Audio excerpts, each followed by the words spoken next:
In this video, Dr. Joe Dispenza talks about how thoughts, emotions, and the body shape our reality. Some future worst case scenario that you're conjuring up in your mind, and you begin to feel the emotion of that event, your body doesn't know the difference between the event that's taking place in your world, outer world, and what you're creating by emotion or thought alone. So most people then, they're constantly reaffirming their emotional states. So when it comes time to give up that emotion, they can say, I really want to do it, but really the body is stronger than the mind because it's been conditioned that way. So the servant now has become the master. And the person all of a sudden, once they step into that unknown, they'd rather feel guilt and suffering because at least they can predict it. Being in the unknown is a scary place for most people because the unknown is uncertain. People say to me, well, I can't predict my future. I'm in the unknown, and I always say the best way to predict your future is to create it. Not from the known, but from the unknown. What thoughts do you want to fire and wire in your brain? What behaviors do you want to demonstrate in one day? The act of rehearsing them mentally, closing your eyes, and rehearsing the action. Rehearsing the reaction of what you want, or the action of what you want. By closing your eyes and mentally rehearsing some action. If you're truly present, the brain does not know the difference between what you're imaging and what you're experiencing in 3D world. So then you begin to install the neurological hardware in your brain to look like the event has already occurred. Now, your brain is no longer a record of the past. Now it's a map to the future. And if you keep doing it, priming it that way, the hardware becomes a software program. And who knows, you just may start acting like a happy person. And then I think the hardest part is to teach our body emotionally what the future will feel like ahead of the actual experience. So what does that mean? You can't wait for your success to feel empowered. You can't wait for your wealth to feel abundant. You can't wait for your new relationship to feel love, or your healing to feel whole. I mean, that's the old model of reality, of cause and effect, waiting for something outside of us to change how we feel inside of us. And when we feel better inside of us, we pay attention to whoever or whatever caused it. But what that means then is that from the Newtonian world is that most people spend their whole life living in lack, waiting for something to change out there. What do you mean the Newtonian world? The Newtonian world is all about the predictable. It's all about predicting a future. But the quantum model of reality is about causing an effect.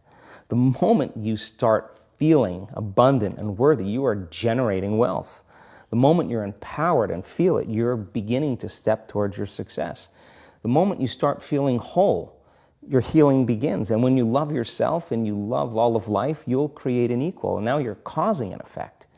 And I think that's the difference between living as a victim in your world, saying, I am this way because of this person or that thing or this experience. They made me think and feel this way. When you switch that around, you become a creator of your world, and you start saying, my thinking and my feeling is changing an outcome in my life. And now that's a whole different game, and we start believing more that we're creators of reality. So how do we go from, okay, I have this negative emotion, it's controlling my life, it's got me in this cycle of, I think about this emotion, which triggers a chemical reaction, which trains my body to feel that way, which makes it easier, more likely I will do it again. And so now I'm in this vicious cycle. And it's unconscious. Right. And you said, does your thinking create your environment, or does your environment create your thinking? Which I thought was really, really interesting. So how do we then go from that, like mechanistically, to begin this visualization process of something that's empowering? It's me in a different state. It's my future self. Is it meditation? What does that look like? If you're not being defined by a vision of the future, then you're left with the old memories of the past, and you will be predictable in your life. And if you wake up in the morning and you're not being defined by a vision of the future, as you see the same people and you go to the same places and you do the exact same thing at the exact same time, it's no longer that your personality is creating your personal reality. Now your personal reality is affecting or creating your personality. Your environment is really controlling how you think and feel unconsciously, because every person, everything, every place, every experience has a neurological network in your brain. Every experience that you have with every person produces an emotion. So some people will use their boss to reaffirm their addiction to judgment. They'll use their enemy to reaffirm their addiction to hatred. They'll use their friends to reaffirm their addiction to suffering. So now, they need the outer world to feel something. So to change then is to be greater than your environment, to be greater than the conditions in your world, and the environment is that seductive. So then, why is meditation the tool? Well, let's sit down, let's close our eyes. Let's disconnect from your outer environment. So if you're seeing less things, there's less stimulation going to your brain. If you're playing soft music or you have earplugs in, less sensory information coming to your brain, so you're disconnecting from your environment. If you can sit your body down and tell it to stay like an animal, stay right here. I'm going to feed you when we're done. You can get up and check your emails, you can do all your texts, but right now, you're going to sit there and obey me. So then, when you do that properly, and you're not eating anything or smelling anything or tasting anything, you're not up experiencing and feeling anything, you would have to agree with me that you're being defined by a thought, right? So when the body wants to go back to its emotional past, and you become aware that your attention is on that emotion, and where you place your attention is where you place your energy, you're siphoning your energy out of the present moment into the past, and you become aware of that. And you settle your body back down in the present moment, because it's saying, well, it's 8 o'clock. You normally get upset because you're in traffic around this time. And here you are sitting, and we're used to feeling anger, and you're off schedule. Oh, it's 11 o'clock, and you usually check your emails and judge everybody. Well, the body's looking for that predictable chemical state. Every time you become aware that you're doing that, and your body is craving those emotions, and you settle it back down into the present moment, you're telling the body, it's no longer the mind, that you're the mind. And now your will is getting greater than the program. And if you keep doing this over and over again, over and over again, over and over again, just like training a stallion or a dog, it's just going to say, I'm going to sit.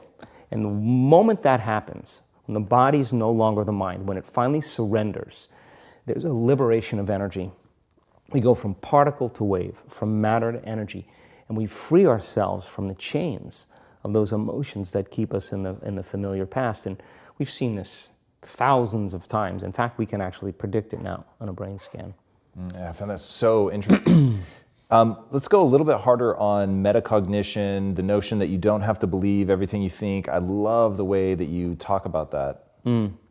Yeah, we have a huge frontal lobe, and it's 40% of our entire brain. And most people, when they have a thought, they just think that that's the truth. And I think one of my greatest realizations in my own journey was just because you have a thought doesn't necessarily mean it's true. So if you think 60 to 70,000 thoughts in one day, and we do, and 90% of those thoughts are the same thoughts as the day before, and you believe that your thoughts have something to do with your destiny, your life's not going to change very much, because the same thought leads to the same choice leads to the same behavior creates the same experience, and the same experience produces the same emotion.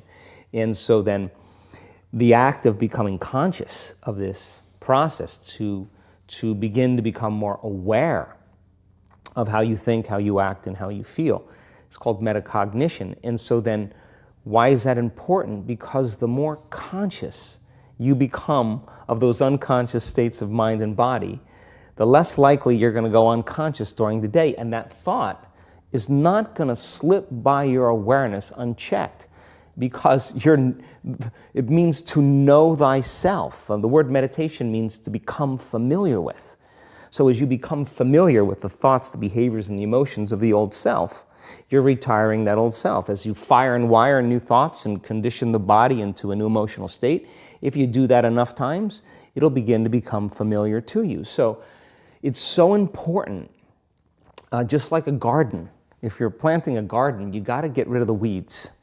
You got to take the plants from the past year and you got to pull them out. The rocks that sift to the top that are like our emotional blocks, they have to be removed. The soil has to be tenderized and broken down. We have to make room to plant a new garden. So primarily, we learn the most about ourselves and others when we're uncomfortable. Because the moment you move into that uncomfortable state, normally a program jumps in.